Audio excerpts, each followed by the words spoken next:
मुझे क्यों ऐसा लग रहा है कि आप लोग यार सही ढंग से काम नहीं कर रहे हो। बाकी यार ऐसे कुछ टफ क्वेश्चन नहीं है, बन जाने चाहिए ये तो। एटलीस्ट इतने पेपर करने के बाद तो यार मतलब पहली बार ऐसा लग रहा है कि यार मतलब ये वाले मतलब आप लोग नहीं ऐसा। बाकी 5 पेपर में तो लड़के एकदम ट्रेंड हो जाते हैं, बहुत हो जाता है 5 पेपर। आज इतना पेपर हुआ फिर भी अब हर्षिल तुला डेफिनेट इंटीग्रेशन ना समझी सके जो આવું કેવું લા હા સર 2017-18 વાળા પેપર તમે કરવા કીધા હતા ને એમાં પ્રોબ્લેમ જ થઈ તો પણ યાર તો તમે સિરિયસલી નહીં લેતા બાકી આવું થાય જ નહીં। નો ડાઉટ 2017 નું પેપર એક નંબર પેપર છે। આજ લગીના બધા પેપરોમાં જો કોઈ પેપર યાદ કરવું હોય તો 2017 નું પેપર ખરેખર સારું પેપર છે, બરાબર। મતલબ લેન્ધી હતું, એટલું કન્ફર્મ છું 2017 નું પેપર લેન્ધી હતું। પણ એવું નહીં થાય કે કોઈ એવી વસ્તુ પેપરમાં આવશે જે આપણે ના શીખી હોય કે જેની આપણે પ્રેક્ટિસ ના કરી હોય, બધું પ્રેક્ટિસ કરેલી જ હશે। क्या नाम है उसका, निखिल भाई। ये पेपर या तो इसका नेक्स्ट ईयर वाला पेपर या उसका नेक्स्ट ईयर वाला पेपर, क्या तुझे फील हो रहा है कि सबकी प्रैक्टिस जरूर हुई है? नो डाउट मेरे से नहीं बन रहे वो अलग बात है, लेकिन ये सोच आ तो रखी है, ऐसा है कि नहीं है? हाँ सर, ऐसा कंप्लीट ब्लैंक नहीं है कि नहीं आता। तो फिर क्या घट रहा है पता है? अप्रोच कि यार मुझे आंसर लाना है, वो सीरियसनेस लाओ यार, तो आंसर आपसे ही आएगा। मैं क्या देखो मेरे સર કેમ કર્યું છે પણ અમુકમાં ખોટા પડી જાય છે એવું કરતા કરતા તો પણ તત્કાલ હું કામ જોયો છે એકી સાથે બધા સોલ્વ કરી નાખ અને પછી જો ને બોલું જો પણ સર આંસર નીચે જ આપ્યા હોય છે એ આમ ઉપર કરી એમાં તો જોઈ જાય। ये बात साची हाँ। तो પછી બહુ ખરાબ થાય। ये एक चीज याद रखना, आप चाहे बोर्ड का पेपर दे रहे हो, चाहे गुजकेट का पेपर दे रहे हो, चाहे जेई का पेपर दे रहे हो, मन में नेगेटिव सोच आनी ही नहीं चाहिए। जैसे कि देखो आप लोगों का रॉन्ग पड़ रहा है या कॉन्फिडेंस नहीं बन रहा है, तो उसका एक रीजन अब पता चला कि यार आप लोग गिनने के बाद आंसर टैली कर रहे हो, या तो आपको पता चल जा रहा है कि ये इसका आंसर है, तो आपको पता चल रहा है कि आपका रॉन्ग हुआ। आपका रॉन्ग हुआ तो माइंड नेगेटिव इंटेंशन में चला जाएगा, तो फिर बनने वाले क्वेश्चन भी आपसे नहीं बनेंगे। ये एक ओके डन। चलो तो 2017 ये 16 है ना, 17 से मैं खाली विदाउट आंसर वाले पेपर भेजता हूँ, मतलब दोनों भेज देता हूँ। एक ऐसा रहेगा जिसमें आंसर्स नहीं रहेंगे, तो जिससे आप उसकी प्रैक्टिस कर लोगे। ठीक है, पहले ये वाला पेपर हम कंप्लीट कर लेते हैं। यहाँ पे 26 बेसिक, ये भी बहुत बार किया हुआ क्वेश्चन है। ये देखो आप फॉर्म कौन सा है, तो 1:∞ है। 1:∞ के लिए क्या किया जाता है, तो ऊपर वाली चीज नीचे आगे आ जाती है और अंदर वाली चीज में से एक घट जाता है, तो ये tan²√x, और पूरी लिमिट e के ऊपर चली जाती है। ये डिग्री में भी करने को आएगा, मतलब अगले साल इंजीनियरिंग में भी आप पढ़ोगे। तो ये 2x का मतलब √x का स्क्वायर, तो ये हस्बैंड वाइफ है जो 1 हो गए, तो आपका आंसर e⁻1/2 किसके इक्वल टू, तो p is equal to e⁻1/2। p is equal to, आपको लिमिट का नाम p दिया है, आपको log p पूछा है तो log लगा लो इसके अंदर, तो log p कितना मिला आपको 1/2। क्लियर है? डन? यस सर, हो गया था ये।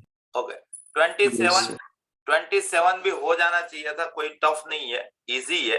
देखो ओड वाले का एक साथ टाइम पास कर रहा हूँ, इवन वाले का एक साथ टाइम पास कर रहा हूँ। c + c तो 2cc, तो यहाँ पे 2c 1 + 3 4 का आधा, और c 1 - 3 - 2 का आधा, प्लस c + c अगेन, तो 2cc 2 + 4 6 का आधा, 2 - 4 - 2 का आधा इज इक्वल टू 0। ऐसा आपको दे के रखा है। आपने क्या किया, इसके अंदर से कॉमन ले लिया। क्या कॉमन ले लिया? 2 cos x, तो आपको मिला cos 2x + cos 3x, तो अगेन 2cc, तो 2cc 2 + 3 5 का आधा, 2 - 3 1 का आधा is equal to 0। In short आपको पता चला कि cos x 0 है, या तो cos 5x/2 0 है, या तो cos x/2 0 है। x किसके बीच में है, वहां से आपका कान x 0 से 2π के बीच में है, तो 0 से 2π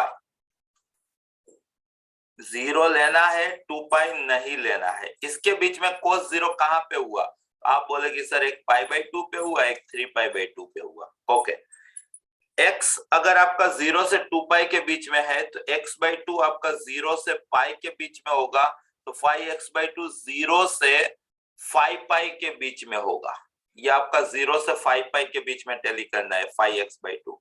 तो ये 2π, ये 4π और 5π आपको नहीं लेना है यहाँ। तो यहाँ पे इतने में 0 से 5π में आपका cos 0 कहाँ पे हुआ? तो सबसे पहले π/2 पे हुआ, फिर आप देखोगे 3π/2 पे हुआ, फिर आप देखोगे तो 5π/2 पे हुआ, फिर आप देखोगे तो 7π/2 पे हुआ, फिर आप देखोगे तो 9π/2 पे हुआ। ये सारी वैल्यू किसकी है? तो 5x/2 की वैल्यू है। कितनी? 5x/2। तो आपको तो x की वैल्यू पूछा है, तो मतलब सबको 2 से मल्टीप्लाई करके 5 से डिवाइड करो। यहाँ आपको π/5 मिलेगा, फिर यहाँ 3π/5 मिलेगा, फिर यहाँ आपको पाई मिलेगा, फिर आपको यहाँ 7π/5 मिलेगा और यहाँ आपको 9π/5 मिलेगा। क्लियर है? तीसरे पे आ जाओ, x/2। x आपका 0 से पाई के बीच में है, तो x/2 आपका 0 से 2π के बीच में x है, तो x/2 आपका 0 से पाई के बीच में आएगा। पाई ओपन रखना है। इसके अंदर cos 0 कहाँ पे हुआ? तो π/2 पे हुआ। तो ये वैल्यू आपकी x/2 की वैल्यू है, तो x आपका कितना हुआ? पाई हुआ। तो टोटल x की कितनी वैल्यू आई? ये पाई यहाँ पे रिपीट है, तो ये तो मत गिनो। तो इधर देखो 1 2 3 4 5 6 7, टोटल x की 7 वैल्यू आनी चाहिए। क्लियर? बेसिक ट्रिग्नोमेट्री है 11th स्टैंडर्ड का, एकदम रद्दी। डन है? हाँ। Okay. 28, the sum of all real value of x satisfy the equation। इस टाइप का भी पहले आ चुका है। देखो कि ये 1 कब होगा, ये 1 कब होगा? तो एक आपको पता है कि अगर बेस, ये मैंने आपके जूनियर्स को ये क्लासरूम में ही कराया है, ये वाला क्वेश्चन। जब आपको पता है कि 1/anything 1 होता है, -1/odd even 1 होता है, और sum1/0 भी 1 होता है। ये आपका, बस आपको ये वाला कंसेप्ट लगाना है कि ये चीज 1 कब होगा। तो अगर बेस 1 हो जाए तब भी 1 होगा, अगर बेस -1 है तो सेम टाइम पे डिग्री 1 हो जाए और डिग्री इवन हो जाए तब भी 1 होगा, और या तो डिग्री 0 हो जाए तब भी 1 होगा। पक्की बात? अब देखो बेस 1 कहाँ पे हो रहा है? तो x² - 5x + 5 = 1, तो +4 = 0, तो x = 1 ले लो या x = 4 ले लो। अगर आप x1 या x4 लेते हो तो आपका जो बेस है वो आपका हो जा रहा है 1, 1/anything आपका 1 देगा। तो ये दो वैलिड वैल्यूज हैं। ये वाला कंसेप्ट पे अगर आप आ जाते हो, तो अगर बेस -1 है तो बेस को -1 लगाओगे आप, तो x² - 5x + 6 = 0, तो 3 2 6, x2 होगा और x3 होगा। लेकिन बेस अगर -1 है तो डिग्री इवन होनी चाहिए। तो 2 के लिए देखो क्या इवन है क्या? 4 + 8 12 - 8 इवन है, तो 2 वैलिड है। 3 के लिए देखो क्या? तो 9 + 12, तो ये ओड है, तो 3 वैलिड नहीं है। तीसरी चीज, अगर डिग्री आपकी 0 हो गई तो भी तो काम हो सकता है। तो x² + 4x - 60 = 0, 15 4s are, ये x + 15 and x - 4 = 0। तो x आपको यहाँ से -15 मिलेगा, या तो x आपको यहाँ से सही गिन रहा हूं ना, x² + 4x - 60 क्या होगा? 10 6। 10 6, हाँ मतलब लगाई 10 6। तो यहां से आपको x + 10 and x - 6, ठीक है। तो x आपका -10 होगा और x आपका 6 होगा। तो पॉसिबल x के सम पूछा है। क्वाड्रेटिक का अच्छा क्वेश्चन है ये। पॉसिबल x के सम, तो 4 1 5 2 7 6 13 -10, तो क्या आंसर आएगा आपका? 3। क्लियर? अच्छा क्वेश्चन था, मतलब क्वाड्रेटिक का बेस्ट क्वेश्चन था। 29, आई होप सो कि आप सब बन गया होगा। The area of the region आपकी एनसीईआरटी लेवल है। सबसे पहले ये बता रहा है फर्स्ट क्वाड्रेंट, ये बता रहा है कि यार पैराबोला का एक्सटर्नल हिस्सा, और ये बता रहा है कि ये वाला जो पैराबोला, ये सर्कल है, सर्कल का इनर, अच्छा यहाँ एक्स स्क्वायर नहीं दिखा था, ये बता रहा है सर्कल का इंटरनल हिस्सा, और ये Y square greater than 2x है ना, तो आप y वाला कोई भी एक पॉइंट ले लो, 0 2 ले लो, 0 2 लेते हो तो 4 0 से बड़ा है, बात सही है। तो पैराबोला का एक्सटर्नल हिस्सा, सबसे पहला काम होता है दोनों को एलिमिनेट करना। तो अगर आप इन दोनों को एलिमिनेट करोगे तो x square plus 2x minus 4x आपको 0 मिलेगा। तो x या तो 0 मिलेगा या तो x आपका 2 मिलेगा। x 0 मिला तो y भी आपका 0 मिला, x 2 मिला तो y आपका प्लस और माइनस 2 मिला। तो देखो ये सर्कल तो देख के पता ही चल जा रहा है आपको कि 2,0 सेंटर और 2 रेडियस वाला सर्कल, तो ये आपका सर्कल हो गया। ओके, पैराबोला में उसका जो वर्टाइसिस है वो 0,0 है और positive X axis major axis है, ये हो गया। इंटरसेक्शन पॉइंट अपने पास आए ही थे, एक था 2 2, एक था 0 0 और एक था 2 -2। अब ये बता रहा है फर्स्ट क्वाड्रेंट, तो बस आपका इतना एरिया हुआ। तो आप चाहो तो 0 से 2 तक dy भी गिन सकते हो और 0 से 2 तक dx भी गिन सकते हो, आपको जो अच्छा लगे। 0 से 2 तक dy भी चले, 0 से 2 तक dx भी चले। दो कर्व दिए हैं तो दोनों का डिफरेंस आपको लेना है। जैसे कि मान लो कि मैं 0 से 2 तक dx गिन रहा हूं, ठीक है। तो यहाँ पे पहला करो तो ऊपर वाला करो यहाँ पे चल रहा है ये, तो dx गिन रहा हूं तो मेरे को y इज इक्वल टू चाहिए, तो ये आएगा अपने को अंडर रूट में 4x minus x square, minus करके दूसरे में √2√x, ये आपको मिलेगा। या तो 0 से 2 तक dy भी गिन लो, इसको सिंप्लीफाई करोगे तो आपका आंसर जरूर आ जाएगा। क्लियर है? बोलो। Yes sir. Okay, last question, लास्ट ही पहुंचा ना। बहुत ही फेमस क्वेश्चन, और ये भी शुरुआती दिनों के जेई के अंदर आ चुका है। आपको x ना बदले 1/x। हाँ, x के बदले 1/x लेने का, ये मतलब शुरुआती पेपर्स में आ चुका है ये कंसेप्ट भी, ठीक है। आपको f of x plus 2 time f of 1/x is equal to 3x दिया है। आप यहाँ ऑप्शन देखो तो क्वेश्चन में क्या पूछा है कि f of x is equal to f of minus x होना चाहिए। मतलब सबसे पहले आपको f of x बनाना है, तो f of x मतलब ये चाहिए, तो आपको इसका एलिमिनेट करना है। तो x के बदले 1/x ले लो, ये हो जाएगा f of 1/x, ये हो जाएगा 2 time f of x is equal to, ये हो जाएगा 3/x।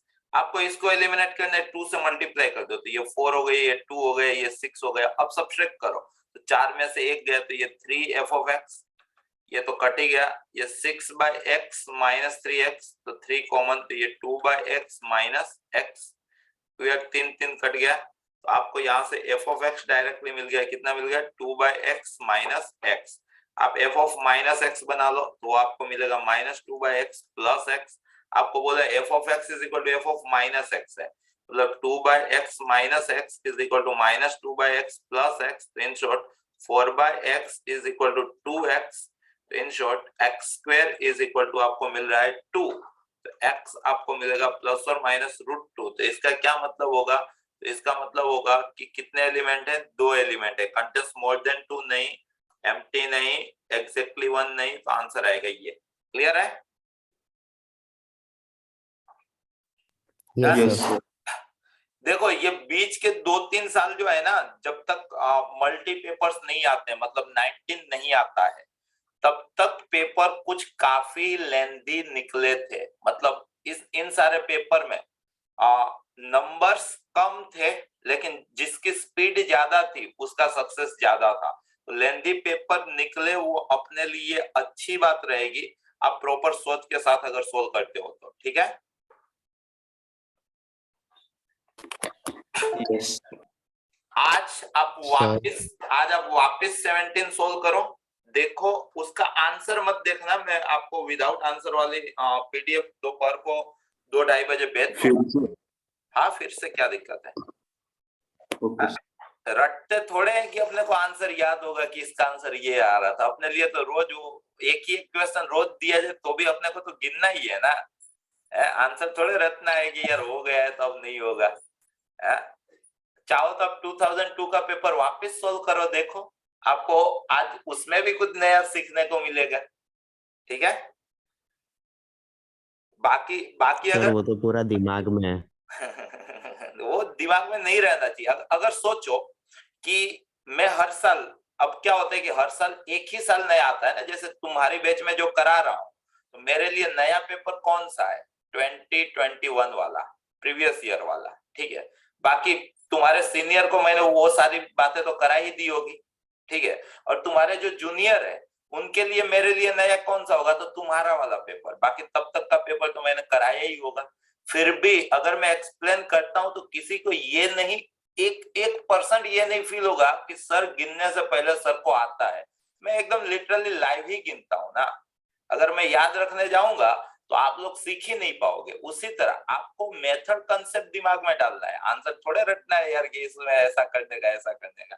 मेथड, जैसे कि आज इंटीग्रेशन वाला था, तो मैंने अपने दिमाग में क्या डाला है कि अगर मल्टी पावर वाला कोई एक्स वाला क्वेश्चन आता है तो मैं एक ट्राई लगाऊंगा। कहाँ पे ट्राई लगाऊंगा, तो भाई मैक्सिमम एंटिक टर्म जो दिखती है और मेजोरिटी वो एंटिक टर्म डिनोमिनेटर में ही रहती है, उसमें से मैक्सिमम एक्स को बाहर खींचूंगा, फिर उसको एज्यूम कर लूंगा, आंसर आ जाएगा। मेरे माइंड में बस ये मेथड फिक्स है, सॉल्यूशन फिक्स नहीं है। मेथड, जैसे कि वेक्टर 3D वाला है, लाइन प्लेन का कोई क्वेश्चन आता है तो दिमाग में फिक्स है कि भाई ऐसा करने का। अब उसमें वैल्यू बदलती जाएंगी लेकिन जो करने का है वो तो सेम ही आएगा ना। तो इस अप्रोच के साथ जाओ ना। 2017 का पेपर रियली में थोड़ा सा लेंदी आपको लगेगा, क्योंकि उस टाइम पे तो हल्ला भी हुआ था कि इतना लेंदी मैथ्स का था, इतना लेंदी मैथ्स का था, तो लेंदी आपको लगेगा। लेकिन अब आज ऐसा करो, 2017 के 330 क्वेश्चन लाइन में सोल्व करने हैं, कितना टाइम लगता है वो नोट करो। 2017 के पेपर में क्या 1.5 घंटा लगा, क्या 1.25 घंटा लगा, क्या 2 घंटा लगा, इस तरह से देखो। ठीक है, done? Yes sir. Okay, Yes, चलो sir. मिलते हैं स्कूल में।